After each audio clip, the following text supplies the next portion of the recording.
नमस्कार, जय हिंद, वंदे मातरम। साथियों, मैं अभिषेक मिश्रा आज आप सभी लोगों का हमारे दृढ़ संकल्प पर बहुत बहुत स्वागत करता हूं। और आज के इस वीडियो में हम डिस्कस करेंगे क्लास 8 की एनसीईआरटी हिस्ट्री का चैप्टर नंबर 6।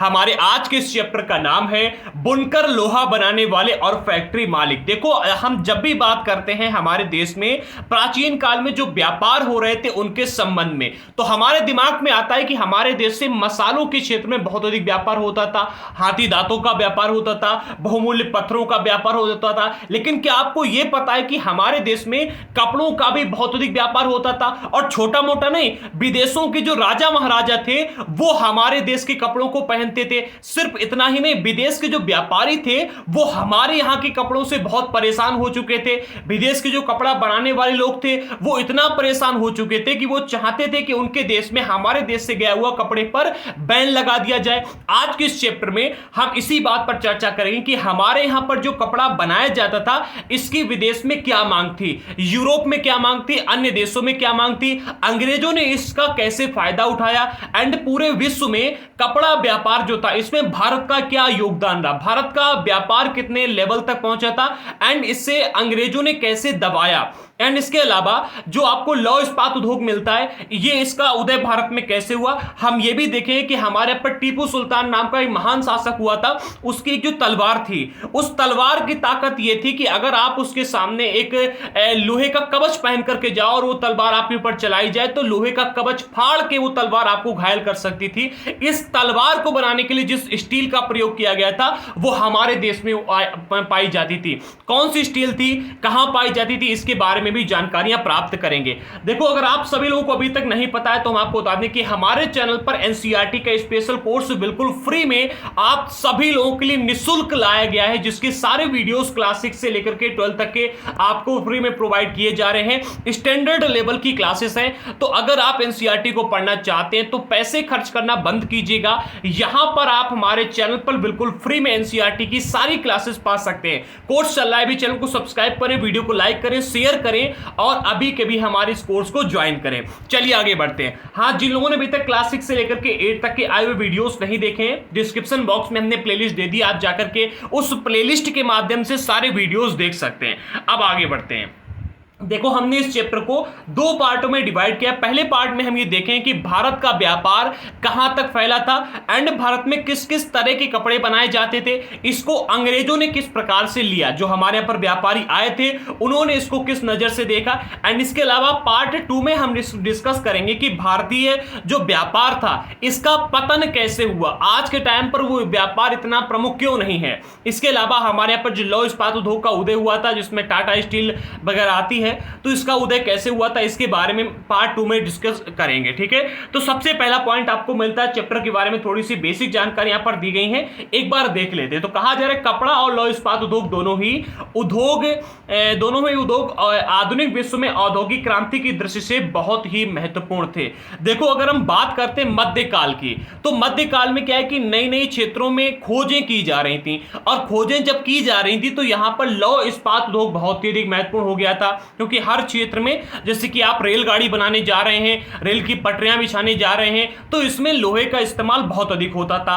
तोप बनाने जा रहे हैं तो लोहे का इस्तेमाल बहुत अधिक होगा, तो लौह इस्पात उद्योग बहुत ही महत्वपूर्ण था। और कपड़ा तो हमेशा से महत्वपूर्ण रहा है, आज भी महत्वपूर्ण है। ठीक है, तो ये जो दोनों उद्योग हैं आधुनिक विश्व में औद्योगिक क्रांति की दृष्टि से बहुत ही महत्वपूर्ण थे। सूती कपड़े की मशीनी उत्पादन ही 19वीं सदी में ब्रिटेन को दुनिया का सबसे प्रमुख औद्योगिक राष्ट्र बना दिया। देखो क्या हुआ था, हमारे यहां से जो कपड़ा जाता था ब्रिटेन में, उससे ब्रिटेन के जो कपड़ा उत्पादक व्यापारी थे, जो कपड़े का उत्पादन करते थे, जो बुनकर लोग थे, वो बहुत ही परेशान हो गए थे। और उन्होंने क्या किया था, ये कहा था अपनी सरकार से कि इसके ऊपर बैन लगा दो। थोड़ा बहुत बैन लगाया गया था। एंड इसके बाद में क्या हुआ था कि वहां के जो व्यापारी लोग थे उन्होंने इसकी काट करने के लिए मशीनों का उत्पादन किया, मशीनें बनाई, और उससे जो ब्रिटेन का कपड़ा उत्पादन था इसमें बहुत ही प्रमुख औद्योगिक राष्ट्र बन गया। ठीक है, ब्रिटेन ब्रिटेन जो था कपड़ा उत्पादन के क्षेत्र में सूती कपड़े के उत्पादन के क्षेत्र में एक प्रमुख औद्योगिक राष्ट्र बन गया। 1850 के दशक से जब ब्रिटेन का लोहा और इस्पात उद्योग भी पनपने लगा तो ब्रिटेन जो था दुनिया का कारखाना कहलाने लगा था। देखो उस टाइम पर दो ही उद्योग सबसे इंपॉर्टेंट थे। उस टाइम पर आईटी सेक्टर नहीं था आपका, ठीक है, जिसमें आप क्या है कि सॉफ्टवेयर इंजीनियर बन जाओगे और आप आगे निकल जाओगे। पहले ऐसा कुछ नहीं था। पहले कपड़ा और ये लौह इस्पात दो उद्योग बहुत इंपॉर्टेंट थे। तो इन दोनों क्षेत्रों में ब्रिटेन ने अपनी 1850 के दशक तक आते आते पहुंच बना ली और फिर ये पूरी दुनिया का कारखाना कहलाने लगा था। हर व्यक्ति यहां पर व्यापार करने के लिए जाता था। अगला पॉइंट मिलता है ब्रिटेन के औद्योगिकरण और भारत पर ब्रिटिश विजय और उपनिवेशीकरण में गहरा संबंध था। देखो ब्रिटेन जो था ये औद्योगिकरण के क्षेत्र में बढ़ रहा था, यानी कि उद्योग के क्षेत्र में बढ़ रहा था और भारत पर इन्होंने विजय प्राप्त कर ही ली थी। तो इन दोनों में बहुत ही गहरा संबंध में मिलता है। ईस्ट इंडिया कंपनी ने व्यापारिक हितों की रक्षा करने के लिए भारतीय भूभागों पर कब्जा किए और व्यापार का ढांचा बदल दिया। देखो भारतीय जो जमीन थी, भारतीय लोग थे, भारतीय जो राजतंत्र थे, वहां पर अंग्रेजों ने कब्जा किया। यहां पर आए हुए ईस्ट इंडिया के अधिकारियों ने कब्जा किया और उनका व्यापार बिल्कुल ठीक ठाक तरीके से चलता रहे, उनका देश आगे बढ़ता रहा, इसलिए उन्होंने हमारे यहां के व्यापार को तबाह करने का प्रयास किया। यहां के भूभाग पर कब्जे किए, यहां के व्यापार के जो ढांचा था उसको धीरे धीरे बदलते गए। अपने मनमाने ढंग से उन्होंने यहां के व्यापार को चलाया, यहां की चीजों का उत्पादन करवाया और उस हिसाब से यहां के व्यापार को धीरे धीरे तबाह कर दिया था। अगला पॉइंट मिलता है 18वीं सदी के आखिर में ईस्ट इंडिया कंपनी भारत से चीजें खरीदती थी। देखो यहां पर दिया जा रहा है 18वीं सदी के आखिर में, यानी कि 1700 से 1800 के मतलब 1800 के आसपास तक, 1700 से 1800 के बीच में 18वीं सदी आती है। तो 18वीं सदी के आखिर में ईस्ट इंडिया कंपनी भारत से जो भी चीजें खरीदती थी उन्हें इंग्लैंड व यूरोप से लाए हुए इंग्लैंड व यूरोप में ले जाकर बेच देती थी। इस क्रय विक्रय से उसे भारी मुनाफा होता था। देखो होता क्या था, यहां पर ही जो भी व्यापारी आते थे ईस्ट इंडिया कंपनी के 18वीं सदी के आखिरी तक यहां से चीजों को खरीद कर ले जाते थे, यूरोप और इंग्लैंड में जाकर के बेचते थे। इससे उनको काफी अधिक मुनाफा मिलता था क्योंकि भारत की जो चीजें थी ऐसी चीज कहीं पर भी मिलती ही नहीं थी। क्योंकि यहाँ के बुनकर जो थे बहुत ही अच्छा कपड़ा बनाते थे, यहाँ के किसान बहुत ही अच्छे किस्म के मसालों का उत्पादन करते थे, तो इनका व्यापार अच्छा खासा चल रहा था। अब जैसे जैसे ब्रिटेन का औद्योगिक उत्पादन बढ़ने लगा, वहां के उद्योगपति भारत को अपना औद्योगिक उत्पादों के विशाल बाजार के रूप में देखने लगे। अब देखो क्या हुआ, जैसे जैसे ब्रिटेन में औद्योगिक उत्पादन होने लगा, यानी कि उद्योग बढ़ने लगे, वहां पर चीजों का उत्पादन होने लगा, ठीक उसी तरह से इन्होंने क्या किया, भारत को अपना बाजार समझा और ये कहा कि अभी तक तो हम भारत से चीजों को लेकर के आ रहे थे, लेकिन अब हम क्या करेंगे, भारत में अपनी चीजों को ले जाकर के डाल देंगे और वहां पर बेचेंगे। ठीक है, इस तरह से ब्रिटेन में तैयार जो भी माल था वो भारत की बाजारों में आने लगा। इससे भारतीय शिल्प और भारतीय उद्योग जो थे इसके ऊपर किस तरह से असर पड़े, इस चीज को हम डिस्कस करेंगे आज के इस पूरे चैप्टर में। ठीक है, चलिए आगे बढ़ते हैं। हमारा आज का इस चैप्टर का सबसे इंपॉर्टेंट पहला टॉपिक आपके सामने आता है भारतीय कपड़ा और विश्व बाजार। भारतीय कपड़े और विश्व बाजार, इसमें सबसे पहला पॉइंट दिया जा रहा है, बंगाल पर अंग्रेजों की विजय से पहले 1750 के आसपास भारत पूरी दुनिया में कपड़ा उत्पादन के क्षेत्र में औरों से कोसों आगे था। कोसों यानी कि आप कह सकते हो कि 100-200 किलोमीटर आगे था। ठीक है, 100-200 किलोमीटर का आर्ट समझ रहे हो ना, बहुत आगे था। और भारतीय कपड़े लंबे समय से अपनी गुणवत्ता और बारीक कारीगरी के लिए दुनिया भर में मशहूर थे। जैसे आज आप देखते हो हमारे पूरी दुनिया में आईफोन मशहूर है, जैसे आप देखते हो आज पूरे भारत में मोदी जी मशहूर है, जैसे आप देखते हो आज पूरे भारत में केजरीवाल मशहूर है, ठीक इसी तरह से पहले पूरी दुनिया में भारतीय कपड़ा अपनी गुणवत्ता और बारीक कारीगरी के लिए बहुत ही मशहूर था। यहाँ के जो कारीगर थे वो बहुत ही अच्छे ढंग से इस कपड़े को बनाया करते थे। ठीक है, आगे बढ़ते हैं। अगला पॉइंट मिलता है दक्षिण पूर्व एशिया, जिसमें जावा, सुमात्रा और पेनांग आते हैं, और तथा पश्चिम एवं मध्य एशिया में इन कपड़ों का भारी व्यापार था, यानी कि बहुत ही बड़ा व्यापार हुआ करता था। इससे आप देख सकते हो कि हमारे देश की जो चीजें थी उनका विदेशों में कितनी मांग थी। अगर हम देखेंगे तो यहाँ पर जावा है, आपका सुमात्रा है, इसके अलावा पेनांग मिलता है और आपका पश्चिमी और मध्य एशिया मिलता है। यहाँ पर भारतीय कपड़े की बहुत अधिक मांग थी, बहुत बड़ा व्यापार था। जैसे आज आप देखते हो कि जो आपके यूरोपीय कंट्रियां हैं या फिर चाइना को ले लो, चाइना के जो मोबाइल्स हैं, चाइना की जो लैपटॉप हैं, उनकी भारतीय बाजार में कितनी अधिक मांग है। चाहे आप Xiaomi का मोबाइल ले लो, MI का, ओप्पो का ले लो, वीवो का ले लो, ठीक है, तो सभी की, इसके अलावा आप रियलमी का ले लो, रेडमी का ले लो, सभी की बहुत अधिक मांग है। इसी तरह से पहले हमारे यहाँ का जो कपड़ा था, इसकी पूरे विश्व में बहुत अधिक मांग थी। अगला मिलता है 16वीं शताब्दी से यूरोप की व्यापारिक कंपनियां यूरोप में बेचने के लिए भारतीय कपड़ा खरीदने लगी थी। कब? 16वीं शताब्दी से, यानी कि 1500 से 1600 के बीच से ही इन्होंने क्या किया था, भारतीय कपड़े को यहां से ले जाती थी और विदेश में बेचती थी। आगे बढ़ते हैं। यूरोप के व्यापारियों ने भारत से आया बारीक सूती कपड़ा सबसे पहले मौजूदा इराक के मोसूल शहर में अरब के व्यापारियों के पास देखा। देखो, अरब के व्यापारी हमारे यहाँ आते थे और यहाँ से चीजों को खरीद कर ले जाते थे। तो जो यूरोप के व्यापारी थे, इन्होंने सबसे पहले भारत से आया हुआ सूती बारीक कपड़ा जो था कहां पर पाया। अगर इस टॉपिक पर प्रश्न आता है तो याद रखना, इराक के मोसूल शहर में इन्होंने अरब व्यापारियों के पास में देखा था और इसी आधार पर इन्होंने इस बारीक बुनाई वाले सभी कपड़ों को मसलिन नाम दिया। क्योंकि इन्होंने मोसुल शहर में देखा था, इसलिए इन्होंने इसका नाम दिया मसलिन, या फिर इसको मलमल भी कहते थे लोग, ठीक है। आइए याद रखना। आगे बढ़ते हैं। मसालों की तलाश में आए पुर्तगालियों ने सबसे पहले केरल के कालीकट में डेरा डाला था और यहां से वे मसाले के साथ सूती कपड़ा भी ले गए थे। देखो, यहां पर जो पुर्तगाली व्यापारी आए थे या फिर खोजी यात्री आए, जिसमें हम वास्को डी गामा कहते हैं, तो ये यहां पर इन्होंने आकर के कालीकट पे अपना डेरा डाला था, ठीक है। अच्छा, डेरा डाला था जब इन्होंने, तो यहां से केवल ये मसाले ही लेकर के नहीं गए थे, बल्कि साथ ही साथ ये यहां से सूती कपड़ा भी लेकर के गए थे। इस सूती कपड़े को उन्होंने कैलिको कहा था, चूंकि इन्होंने कालीकट में डेरा डाला था। इसके अलावा भी और भी कई कारण थे जिसकी वजह से इन्होंने इस सूती कपड़े को नाम दिया कैलिको। तो यहां पर कितने नाम हो गए? 2 नाम हो गए। पहला नाम देखो, यहां पर तो सबसे पहले तो जो यूरोपीय व्यापारी थे, उन्होंने इस कपड़े को कहां पर देखा था?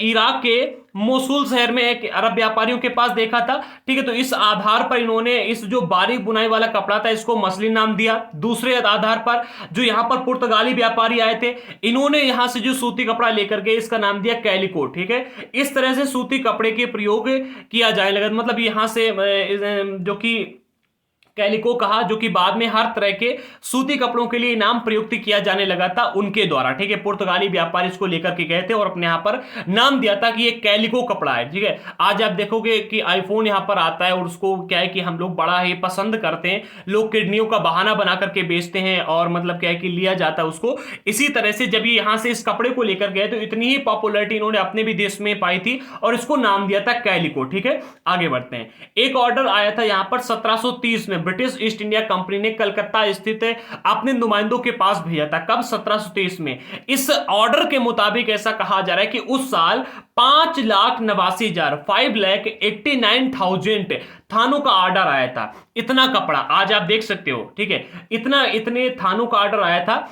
उसमें सूती, रेशम और 98 किस्म की 98 टाइप्स की कपड़ों का जिक्र किया गया था। आज आप देख सकते हो कि 98 तरह की कपड़े हैं हमारे मार्केट में। 98 डिजाइन के तो मिल जाएंगे कि 98 तरह का कपड़ा आपको नहीं मिलेगा, ठीक है। उस टाइम पर हमारे यहां पर 98 यानी कि 98 टाइप्स के कपड़े बनाए जाते थे, ठीक है।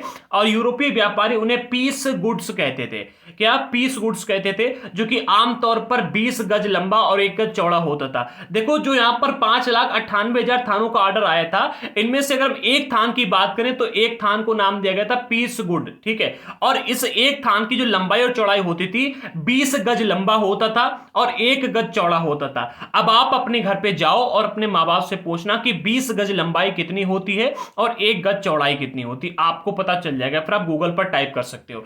तो ऐसे कपड़े की कितनी 5,98,000 थानों का ऑर्डर हमारे यहां पर आया था। आगे बढ़ते हैं।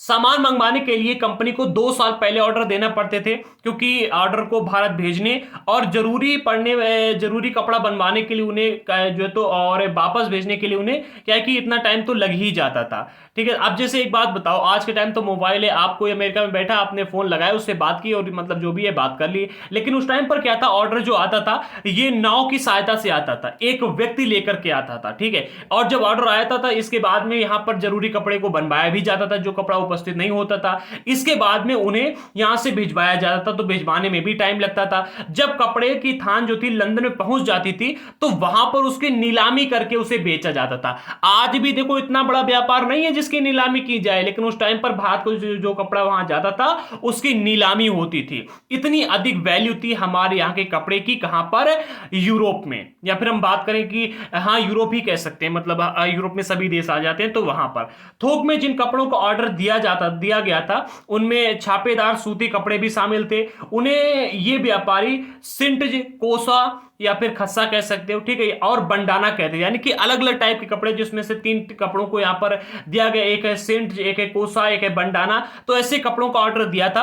अंग्रेजी का सिंट शब्द जो ये छींट शब्द से निकला है। छींट का कपड़ा आज भी देखने को मिलता है, ठीक है, बहुत अधिक उपयोग होता है, तो छींट शब्द से निकला है। हमारे यहाँ छींट रंगीन फूल पत्तियों वाले छोटे छापे के कपड़े को कहा जाता था। ये आपके सामने छींट का दिया जा रहा, आंध्र प्रदेश में बारीक कपड़े की छपाई की गई है, ये छींट का कपड़ा है, आप देख सकते हो। तो ऐसे कपड़े पहले बनाए जाते थे हमारे यहां पर, जो कि विदेश में जाते थे। केवल ऐसा ही नहीं, इसके अलावा 98 किस्म के कपड़े थे, 98 तरीके के कपड़े थे जो कि यहां पर बनाए जाते थे और वो विदेशों में सेल किए जाते थे। आगे बढ़ते हैं, अगला मिलता है 1680 के दशक तक इंग्लैंड और यूरोप में छापेदार भारतीय सूती कपड़े की जबरदस्त मांग पैदा हो चुकी थी। कैसे? छापेदार, यानी जिसके ऊपर कुछ ना कुछ छपाई की गई हो, ऐसे सूती कपड़ों की बहुत अधिक मांग पैदा हो चुकी थी। आकर्षक फूल पत्तियों, बारीक रेशे और रस्सी, सस्ती कीमत की वजह से भारतीय कपड़ा एक अलग ही रुतबा था। जो भारतीय कपड़ा था इसका एक बहुत ही अलग रुतबा था। क्यों? सबसे पहला तो इसके ऊपर फूल पत्तियां बनी होती थी आकर्षक तरीके से, जैसे आप यहां पर देख सकते हो। दूसरा, बारीक रेशे थे इसमें, बहुत ही महीन रेशों से, मतलब बहुत ही अच्छे ढंग से इसको बनाया जाता था। तीसरा, इसकी कीमत बहुत कम थी, ठीक है, क्योंकि हमारे देश का मानना था पहले कि अतिथि देवो भव, और ये व्यापारी आए थे अतिथि बन करके, तो हमें गुलाम बनाकर चले गए, हम इनको देवता मानते रहे, ठीक है। तो इस वजह से इनको सस्ते दाम पर कपड़ा मिल जाता था और ये लेकर के जाकर के वहां पर महंगा बेचते थे अपने हिसाब से, ठीक है। अगला पॉइंट मिलता है, इंग्लैंड के जो रईस थे, जिनमें केवल रईस ही नहीं बल्कि जो महारानी थी वो भी भारतीय कपड़े से बना परिधान पहनती थी। आज के टाइम पर अगर आप देखोगे तो बहुत ही भारतीय कपड़े की इतनी अधिक वैल्यू नहीं रह गई है। भारतीय में आज आप देखो जारा ब्रांड आ गया, जीन्स आ गया, यूरोप के कपड़े आ गए, देख रहे हो। और अगर हम 98 किस्म के कपड़े बनाने की बात करें तो आज हमारे देश के व्यापारी नहीं बना पाएंगे, बुनकर नहीं बना पाएंगे, लेकिन फिर भी हमारे यहां पर जो कपड़ा बनाया जाता है वो आज भी सबसे श्रेष्ठ है, क्योंकि हमारे यहां पर इसकी टेक्नोलॉजी जो है आज भी सबसे अलग है। आगे बढ़ते हैं, यहां पर एक और पॉइंट मिलता है, बंडाना शब्द जो है, जिसका भी हमने ऊपर देखा था, ठीक है, उपयोग किया गया था। बंडाना शब्द का इस्तेमाल गले या सिर पर पहनने वाले चटक रंग के छापेदार गुलू बंद के लिए किया जाता था, जो कि यह शब्द हिंदी के बांधना शब्द से निकला है। जो बंडाना है, ठीक है, इस शब्द का इस्तेमाल होता था सिर पर पहनने वाला एक चटक रंग का छापेदार गुलू बंद होता था उसके लिए, जो कि बांधना शब्द से निकला है, ठीक है। और इस श्रेणी में चटक रंगों वाले ऐसी बहुत सारी किस्म के कपड़े आते थे जिन्हें बांधने जैसी रैंग सारी की विधियों से बनाया जाता। तो मतलब ऐसी कोई विधि होगी, रैंग सारी विधि, जो कि बांधने वाली थी, इससे बनाया जाता। और बंडाना शैली का कपड़ा आपको यहां पर एक दिखाया जा रहा है। अच्छा देखो, यहां पर कहा जा रहा है रैंक शैली विधि से बनाया जाता, बांधने वाली। यहां पर जो आपने कपड़ा देखा, 2 अलग अलग कपड़े थी, एक ये था, एक ये था, ठीक है, दोनों में अलग अलग डिजाइन तैयार की गई। एंड उसके बाद में जो आप ये लाइन देख रहे हो, लाइन पता किसकी है? ये लाइन है सोने के धागे की, ठीक है। इन दोनों कपड़ों को एक करने के लिए सोने के धागे से यहां पर सिलाई की गई है, सोने का धागा है ये। तो आप देख सकते हो कितना उत्कृष्ट लेवल का, यानी कितना हाई लेवल का कपड़ा हमारे पर बनाया जाता था, जिसके ऊपर सोने की सिलाई की जाती थी, ठीक है, सोने के तार से इसकी सिलाई की गई है। आगे बढ़ते तो बंडाना शैली के कपड़े अधिकांश राजस्थान और गुजरात में बनाए जाते थे। अगला पॉइंट मिलता पटोला बुनाई। पटोला बुनाई का चित्र हमने यहाँ पर नहीं रखा है, माफ कीजिएगा, पटोला बुनाई वाला जो चित्र है वो कपड़े का चित्र हमने यहाँ पर नहीं रख पाया, क्योंकि जगह कम थी, ज्यादा रखेंगे तो क्या है कि पीडीएफ बहुत बड़ा हो जाता। एंड ये जो पीडीएफ जब आपको मिलेगा तो आपको इसकी छपाई में बहुत ही प्रॉब्लम होगी, इसका प्रिंट कराओगे तो ज्यादा पेज हो जाएंगे। मुझे लगा कि इसका मतलब क्या है कि चित्र रखने की आवश्यकता है, इसलिए मैंने इसको नहीं रखा। पटोला बुनाई जो ये सूरत, अहमदाबाद, पटना में होती थी। इंडोनेशिया में इस बुनाई की भारी बाजार था, यानी जो ये बुनाई वाला कपड़ा था इसका बहुत ही भारी बाजार था, और वहां ये स्थानीय बुनाई परंपरा एक हिस्सा बन गई थी, ठीक है, ये बुनाई परंपरा का एक हिस्सा बन गया था, ठीक है। तो ये आपको देखने को मिलता है। अगला, बंगाल में स्थित ढाका और संयुक्त प्रांत जो कि उत्तर प्रदेश आज है, तो संयुक्त प्रांत में जो स्थित लखनऊ है, यहाँ पर जामदानी बुनाई के सबसे प्रमुख केंद्र थे। ढाका 18वीं सदी में सबसे महत्वपूर्ण कपड़ा उत्पादन केंद्र आए, कहां पर? 18वीं सदी में, यानी कि 1700 से 1800 के बीच में। कौन सा? ढाका इलाका जो था ये 1700 से 1800 के बीच में कपड़ा उत्पादन का सबसे महत्वपूर्ण केंद्र आया। जामदानी एक तरह का बारीक मलमल होता है, ठीक है, जिस पर करघे से सजावटी चित्र बुने जाते थे और इसका रंग प्रायः सिलेटी और सफेद होता था। आप यहां पर एक जामदानी बुनाई का देख सकते हो, ये एक ऑप्शन मतलब चित्र दिया गया है। जो जामदानी बुनाई 20वीं शताब्दी में 20वीं शताब्दी के प्रारंभ में ये कपड़ा बनाया गया था, जिसका चित्र यहां पर दिया जा रहा है। आमतौर पर जो ये कपड़े बनाए जाते थे इसमें सूती और सोने के धागों का इस्तेमाल किया जाता, सोने गोल्ड के धागों का इस्तेमाल होता था। अब यहां पर आप देख सकते हो कि हमारे पर जो कपड़ा बनाया जाता उसका लेवल क्या था। अच्छा, इस पूरे का एक बार निचोड़ देख लेते हैं, ठीक है, जो भारतीय जो कपड़ा था इसका निचोड़ देख लेते हैं ताकि हम पूरा कंफ्यूजन में ना रहे, आपको हर एक चीज याद हो जाए। हमने बात की भारतीय कपड़े का विश्व बाजार, ठीक है, तो हमने यहां पर देखा कि 1750 के दशक तक क्या हुआ, जो भारत का कपड़ा था ये पूरी दुनिया में छा गया था। यानी जितने भी देश थे जो कपड़े का उत्पादन करते थे उनसे हमारा देश कोसों आगे था। जैसे कि आज आप देख रहे हो कि जितने भी देश मोबाइल का उत्पादन करते हैं, आज हम जैसे कि आप कंपेयर कर सकते हो अन्य सभी देश, यानी कि माइक्रोमैक्स फोन, ठीक है, और यह है कि हमारा भारत जैसे कि आईफोन, ठीक है, हमारा भारत का कपड़ा जैसे कि आईफोन और माइक्रोमैक्स का फोन जैसे कि अन्य सभी देशों के कपड़े। तो ये वैल्यू थी उस टाइम पर हमारे देश की कपड़े की, ठीक है। तो इससे क्या था, जो कि जैसे कि दक्षिण पूर्व एशिया के इलाके हैं और मध्य एशिया के इलाके हैं, पश्चिम एशिया के इलाके हैं, यहां पर हमारे भारत के कपड़े की बहुत अधिक मांग थी। यूरोप के जो व्यापारी थे वो भी यहां पर आकर के कपड़े खरीद को ले जाते थे और अपने यहां पर बेचते थे, ठीक है। जो सबसे पहले अगर हम बात करें कि यूरोप को हमारे कपड़े के बारे में पता कैसे चला, तो यूरोप के व्यापारी ने भारत से आया हुआ बारीक सूती कपड़ा सबसे पहले ईरान के मोसुल शहर में देखा था और उसके आधार पर इन्होंने इसका नाम रखा था मसलिन या फिर मलमल कह सकते हो। इसके बाद में हमारे यहां पर एक पुर्तगाली व्यापारी आए थे जो कि मसालों की तलाश में आए थे।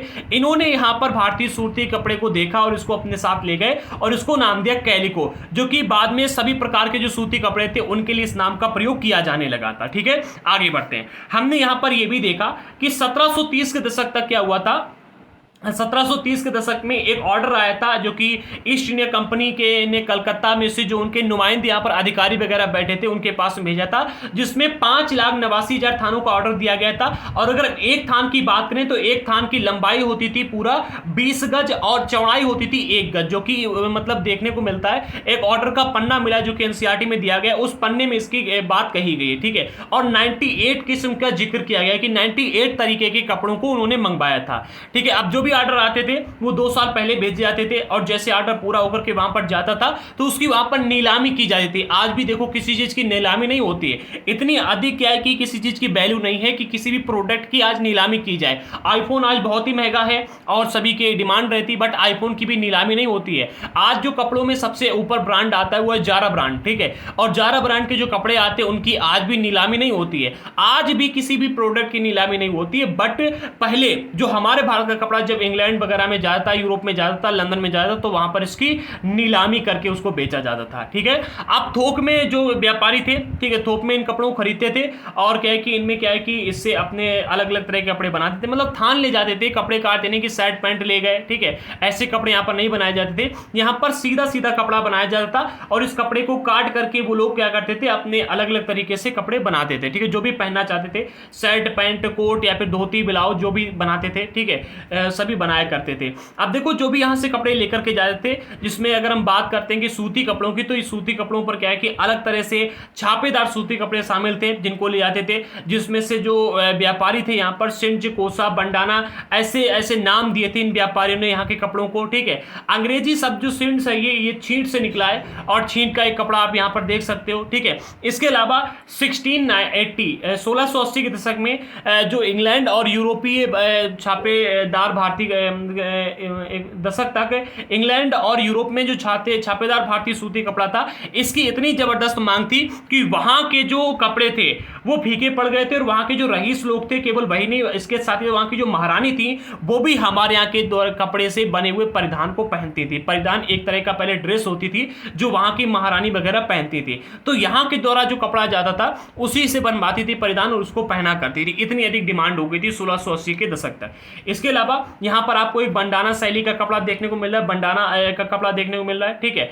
और यहाँ पर आप देख रहे हैं ये जो कपड़ा, ये आपको जामदानी कपड़ा देखने को मिल रहा है। दोनों कपड़ों के चित्र दिए गए हैं। अगर हम बात करते हैं बंडाना शैली का कपड़ा कहाँ कहाँ पर बनाया जाता था, तो याद रखना बंडाना शब्द जो है इसका इस्तेमाल गले पर, मतलब गले या सिर के ऊपर पहने गए चटक रंग के छापेदार गुलमुत के लिए किया जाता है, जिसका अर्थ होता है बांधना, ठीक है। और ये क्या है कि राजस्थान हो गया, गुजरात हो गया, अधिकांशतः राजस्थान और गुजरात में इस शैली के कपड़े बनाए जाते थे, ठीक है। और इसमें क्या है कि सोने के धागे से आप देख रहे हैं इस तरह से सिले भी जाते थे, सोने के धागे से सिलकर किसको बनाया जाता था। इसके अलावा अगर हम पटोला शैली के कपड़े की बात करते हैं तो सूरत हो गया, अहमदाबाद है, पटना, यहां पर इस कपड़े की सबसे अधिक बुनाई की जाती थी। इसके अलावा अगर हम बात करते हैं जामदानी की, तो यह भी कपड़ा क्या है कि बहुत अधिक महत्वपूर्ण था और इसकी बुनाई की जाती थी बंगाल में, ढाका में, संयुक्त प्रांत जो कि उत्तर प्रदेश है, संयुक्त प्रांत के लखनऊ में, ठीक है। तो यहां पर इनकी बुनाई सबसे अधिक होती थी। जो आपका ये जामदानी कपड़ा मिलता है इसमें सूती धागे और सोने के धागों का इस्तेमाल अधिक होता था, जो कि इसको क्या है कि बनाने के लिए इसमें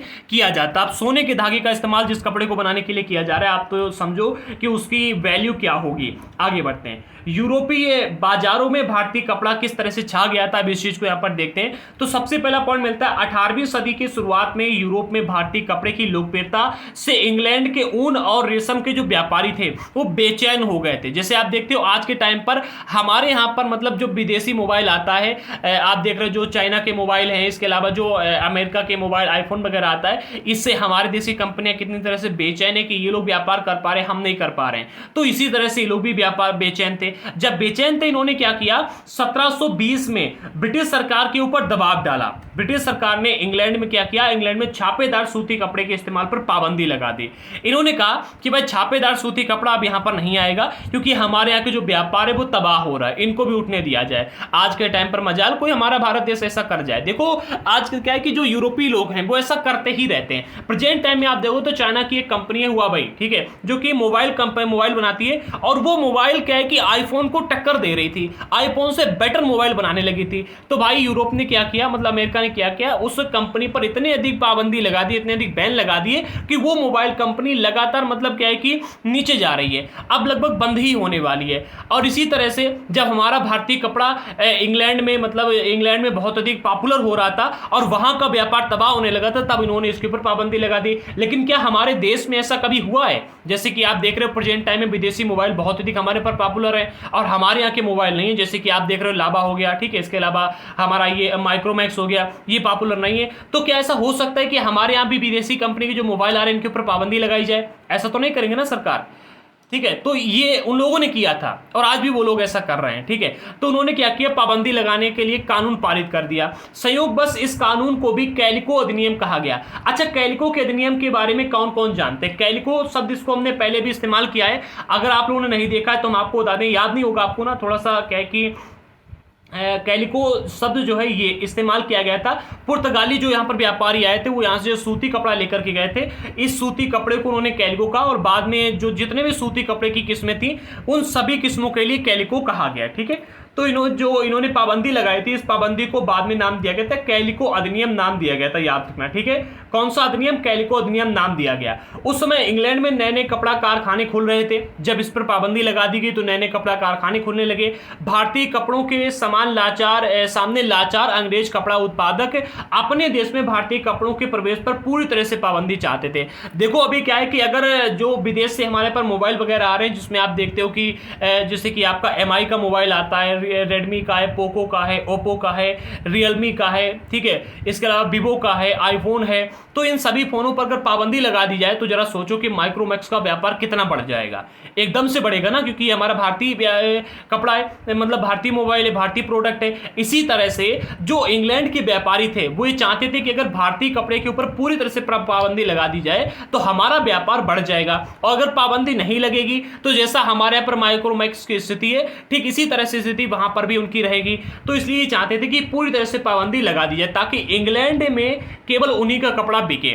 इस क्रम में इंग्लैंड की सरकार ने सबसे पहले कैलिको छपाई उद्योग को ही सरकारी संरक्षण में विकसित किया। इन्होंने क्या किया, इंग्लैंड की सरकार ने कैलिको छपाई उद्योग एक डाला और उसको सरकारी संरक्षण में विकसित किया। ठीक है। वह सफेद मलमल या बिना मांड वाले कोरे भारतीय कपड़े पर इंग्लैंड में ही भारतीय डिजाइन छापने लगे। यानी कि यहाँ से सफेद मलमल ले जाते थे, ठीक है, यानी सूती कपड़ा ले जाते थे बिना मांड वाले, जिनके ऊपर छपाई ना की गई हो, और वहां पर इसके ऊपर क्या करते थे, इंग्लैंड में भारतीय डिजाइन छापा करते थे। जो भारतीय से डिजाइन छापी गई थी वो वहां पर छापा करते थे। देखो उस टाइम पर पेटेंट जैसा कोई था नहीं कि भारतीय कपड़े ने पेटेंट ले लिया हो कि ऐसा कपड़ा सिर्फ हम ही बनाएं क्योंकि हमने इसको बनाना शुरू किया है, ऐसा डिजाइन केवल हम ही बनाएंगे, ठीक है। तो ऐसा पेटेंट तो पहले कुछ था नहीं, इसलिए उन्होंने क्या किया, वो अपने वहां पर छापने लगे थे इस कपड़े को, ठीक है। 1764 में जॉन के ने स्पिनिंग जेनी का आविष्कार किया। स्पिनिंग जेनी क्या होता है, तो ऐसी मशीन जिसमें एक कामगार एक साथ कई तकलियों पर काम कर सकते हैं, यानी कि एक साथ कई कपड़ों को इसमें बना सकते थे, ठीक है। कई तकलियों पर काम कर सकते, तकलियां वो होती हैं जो कि कपड़े की बुनाई करती हैं, ठीक है।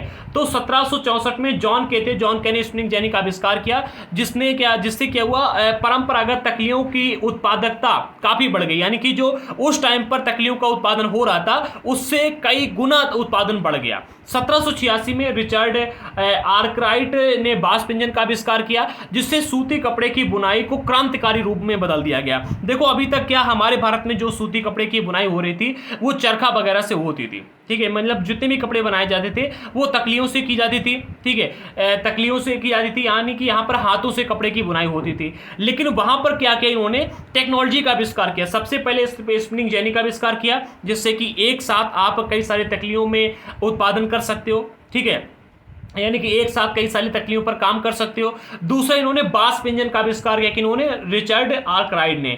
इससे क्या हुआ, आपका जो सूती कपड़ा था, सूती कपड़े की बुनाई को क्रांतिकारी रूप मिल गया, यानी कि बहुत जल्दी से उसका उत्पादन होने लगा। अब बहुत सारा कपड़ा बेहद कम कीमत पर तैयार हो सकता था, क्योंकि उस टाइम पर क्या था कि सभी जब व्यक्ति काम करते थे, आम जनता काम करती थी, लोग काम करते थे हाथ से, तभी कपड़े का उत्पादन होता था। लेकिन अब यहाँ पर मशीनें उत्पादन करने लगी, तो वहां पर क्या हुआ कि बहुत ही कम कीमत में और बेहद जल्दी कपड़ा तैयार होने लगा। इसके बावजूद दुनिया के बाजारों पर भारतीय कपड़ा का दबदबा बना रहा। 18वीं सदी के आखिरी तक बना रहा, ठीक है, और डच, फ्रेंच, ब्रिटिश और अन्य यूरोपीय व्यापारी कंपनियों ने इस व्यापार से बेहिसाब मुनाफा कमाया। ये कंपनियां भारत आकर के चांदी के बदले सूती और रेशमी कपड़े खरीदती थी, ठीक है, मतलब जितनी भी कंपनियां यहां पर भारत में आती थी ये सारी की सारी कंपनियां चांदी के बदले भारत से सूती कपड़े खरीदती थी, सोने और चांदी के बदले, और तुरंत मतलब ये और यहां से ले जाकर के अपने यहाँ पर बेचती थी। परंतु जब क्या हुआ कि ईस्ट इंडिया जो इंग्लिश की ईस्ट इंडिया कंपनी थी, इसने बंगाल की राजनीतिक सत्ता को अपने हाथ में ले लिया। फिर इन्होंने क्या किया, भारतीय चीजों को खरीदने के लिए चांदी अपने देश से लाना बंद कर दिया। चांदी मंगाने की इनकी जरूरत नहीं रह गई। इसके बाद ईस्ट इंडिया कंपनी भारत में ही जो किसान थे और जो जमींदार थे उनसे जो राजस्व इकट्ठा करते थे उसी पैसे से कपड़े को खरीद कर ले आते थे। यानी कि क्या करते, जैसे कि किसान है, ठीक है, इस कपड़े ने किसान ने क्या, इस किसान ने क्या किया, चीजों का उत्पादन किया, जैसे कि रुई का उत्पादन किया, कपास का उत्पादन किया, और इस उत्पादन से ईस्ट इंडिया कंपनी यहां पर बैठी है, इस उत्पादन पर इन्होंने कर लिया, ठीक है, और उसी कर से इसी किसान की प्रोडक्ट को खरीद लिया, ठीक, इसी किसान के प्रोडक्ट को खरीदा और ले जाकर के अपने आप बेचा जाकर के और डबल मुनाफा कमाया। यानी कि सबसे पहला इन्होंने चीजों को खरीदने के लिए अपने पास से पैसा नहीं दिया, ठीक है, दूसरा ले जाकर के बेचा और जाकर के, ठीक है, तो इनको क्या है कि बहुत अधिक फायदा होने लगा, इससे इन्होंने जबरदस्त मुनाफा कमाया। इसके बाद भी ईस्ट इंडिया कंपनी भारत में ही किसानों और जमींदारों का राजस्व, हाँ मतलब वही अभी जो मैंने अभी आपको बताया, ठीक है। तो अगर आप देखोगे जो यहाँ पर क्या है कि बांस पिंजन का आविष्कार हुआ, इससे जो कपड़े में क्रांतिकारी रूप से बदलाव आए थी कपड़े की बुनाई में, इसके बावजूद भी हमारे यहाँ का जो कपड़ा व्यापार था ये 18वीं सदी के आखिरी तक चलता रहा था, ठीक है, याद रखना, ठीक, 18वीं सदी के आखिरी तक चलता रहा था, यानी कि ये कुछ 1900 के आसपास तक चलता रहा था, ठीक है। 18वीं सदी यानी कि आप ही कह सकते हो कि 1700 से 1800, हाँ, तो 1800 के आसपास तक चलता रहा था, आखिरी तक मतलब बहुत व्यापार चला था। अब बुनकर कौन थे एक बार इसे देख लेते हैं। हाँ, एक बार देखना, जब यहाँ पर क्या था कि अभी हमने इसके बारे में और यहाँ पर बताया, कौन सा एक मिनट अभी वो आया नहीं, टॉपिक है, अभी वो टॉपिक आया नहीं है। हाँ, आगे आपको पढ़ने को मिलेगा, आगे आपको ये पढ़ने को मिलेगा। देखो जब मतलब इस कपड़े का डिज़ाइन हो गया, यानी जब क्या है कि विदेशों में, यूरोप वगैरह में कपड़ा बनाया जाने लगा था, तो उनके पास में व्यापार के लिए मतलब कोई एक ऐसा स्थान नहीं था जहाँ पर ही जाकर के बेचें, क्योंकि इनके पास में भारत जो था, भारत से कपड़ा पहुँचता था, भारत में बुनकर उद्योग जो था बहुत ही बड़ा पॉपुलर था, ठीक है। एक मिनट, हमने इसके बारे में पढ़ाया है शायद अभी आपको, अभी हमने इसके बारे में आपको बताया था, चलिए, कहीं पर आपको बताया था, चलिए हम अगले पार्ट में इसको डिस्कस, हाँ सबसे ऊपर आपको बताया था, सबसे ऊपर, ठीक है, तो वहाँ पर थोड़ा सा ज़्यादा एक्सप्लेन नहीं कर पाए थे।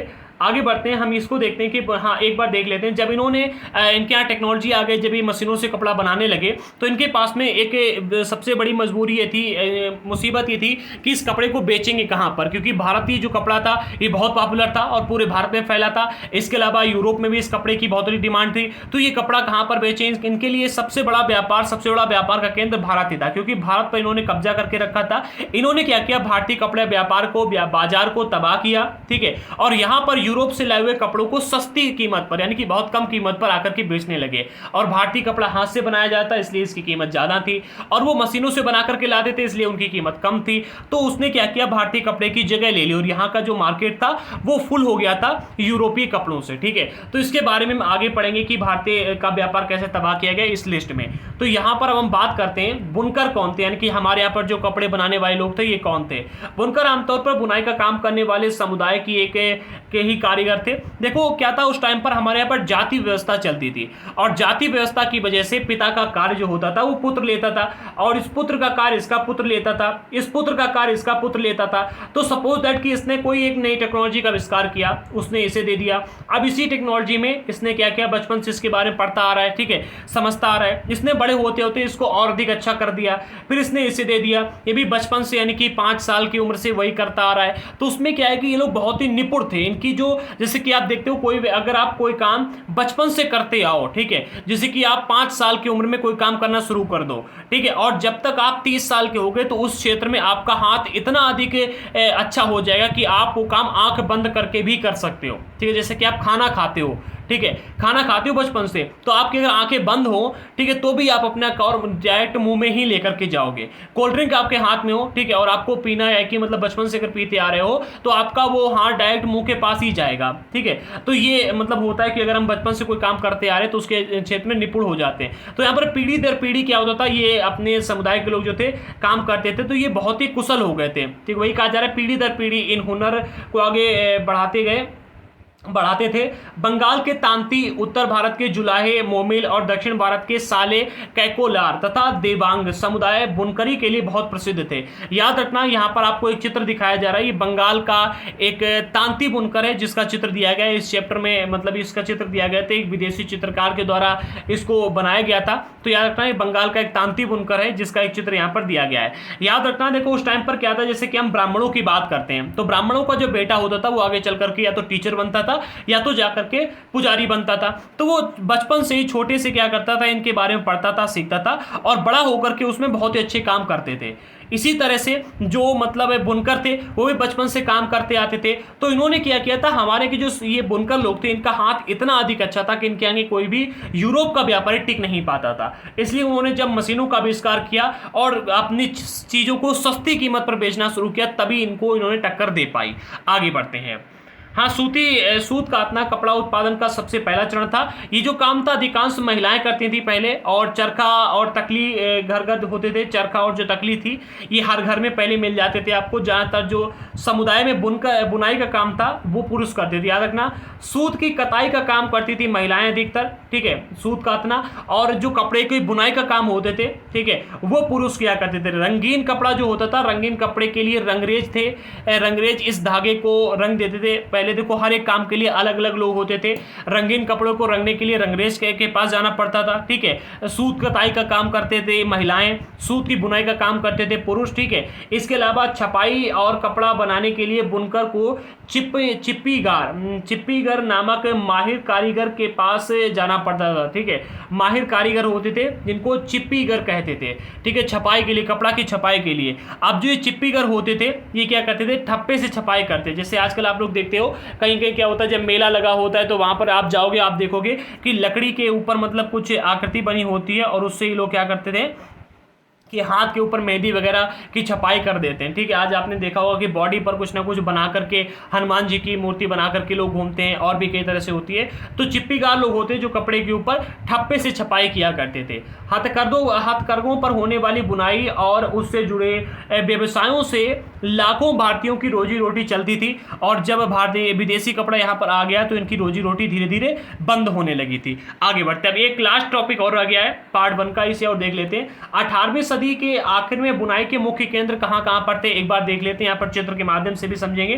पहले जो दिया गया इसको देखते हैं, दोनों संग संग देखते हैं। तो मिलता है 19वीं सदी के आखिर में 4 सबसे प्रमुख केंद्र, जिसमें सबसे पहले मिलता है आपको बंगाल।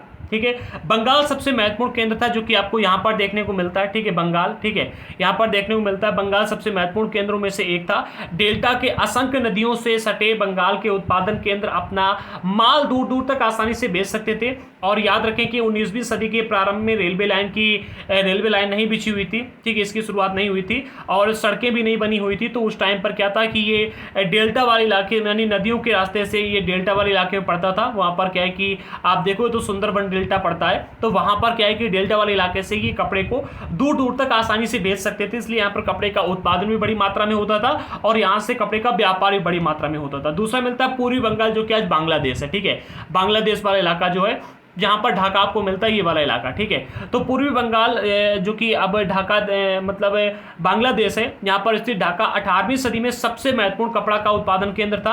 और ये शहर अपनी मलमल यानी कि मतलब सूती कपड़ा और जामदानी बुनाई के लिए दूर दूर तक प्रसिद्ध है। यानी कि यहाँ का जो मलमल का कपड़ा होता था और जामदानी बुनाई वाला कपड़ा होता था, ये सबसे अधिक प्रसिद्ध था दूर दूर तक। यदि आप नक्शे में भारत के दक्षिणी भाग को देखेंगे, यानी कि ये वाला दक्षिणी वाला इलाका, ठीक है, तो मद्रास और उत्तरी आंध्र प्रदेश, कौन सा एक आपको मिलता है मद्रास, ठीक है, और दूसरा मिलता है उत्तरी आंध्र प्रदेश। ठीक है, ये दोनों ही इलाके जो थे मद्रास और उत्तरी आंध्र प्रदेश, ये क्या था कि उत्तरी आंध्र प्रदेश तक फैले कोरोमंडल तक, ठीक है, उत्तरी आंध्र प्रदेश तक फैले कोरोमंडल तक साथ साथ कुछ सूती कपड़ा बुनाई केंद्रों का एक समूह दिखाई पड़ता। देखो आपको मिलता है एक कौन सा मद्रास और दूसरा मिलता है आपको कौन सा उत्तरी आंध्र प्रदेश। तो ये दो इलाके ऐसे थे जहां पर क्या था कि सबसे अधिक मतलब यहाँ पर क्या है कि सूती कताई का जो केंद्र था बहुत बड़ा था और यहाँ पर बुनाई केंद्रों का भी मतलब बुनाई के कपड़े बुनाई का भी बहुत बड़ा केंद्र था, जो कि दूर दूर तक के मतलब एक समूह था, बहुत बड़ा समूह था यहाँ पर। ठीक है, आगे बढ़ते हैं। अगला पॉइंट आपको मिलता है पश्चिमी तट पर मुख्य बुनाई के केंद्र। जो पश्चिमी तट आपको मिलता है यहाँ पर, जैसे कि गुजरात आपका इलाका, ठीक है, गुजरात जो है गुजरात में स्थित है, जैसे कि आपको मिलता है सूरत है, इसके अलावा अहमदाबाद है, कंबे है। ठीक है, तो यहाँ पर इसका सबसे प्रमुख केंद्र था सूती, मतलब ये गुजरात वाले इलाके पश्चिमी तट में। तो आपने देखा कि ये वाला इलाका, ठीक है, और आपका दक्षिणी वाला जो इलाका है यहाँ पर इसके अलावा जो आपको ये मिलता है, ठीक है, और उत्तर प्रदेश वाला इलाका भी था। यानी कि इस पूरे इलाके में कपड़े की बुनाई होती थी और यहाँ से क्या था कि कपड़े को बहुत बड़ी मात्रा में बेचा भी जाता था। ठीक है, तो आप देख सकते हो ये आपको देखने को मिला। अगले पार्ट में हम डिस्कस करें कि भारतीय कपड़े का पतन कैसे हुआ। मोस्ट इंपॉर्टेंट टॉपिक है, अंग्रेजों ने क्या किया था जिससे कि भारतीय कपड़े का पतन हुआ, ये आपको पढ़ने को मिलेगा अगले पार्ट में। तो मिलते हैं अगले वीडियो के साथ में, तब तक के लिए जय हिंद साथियों।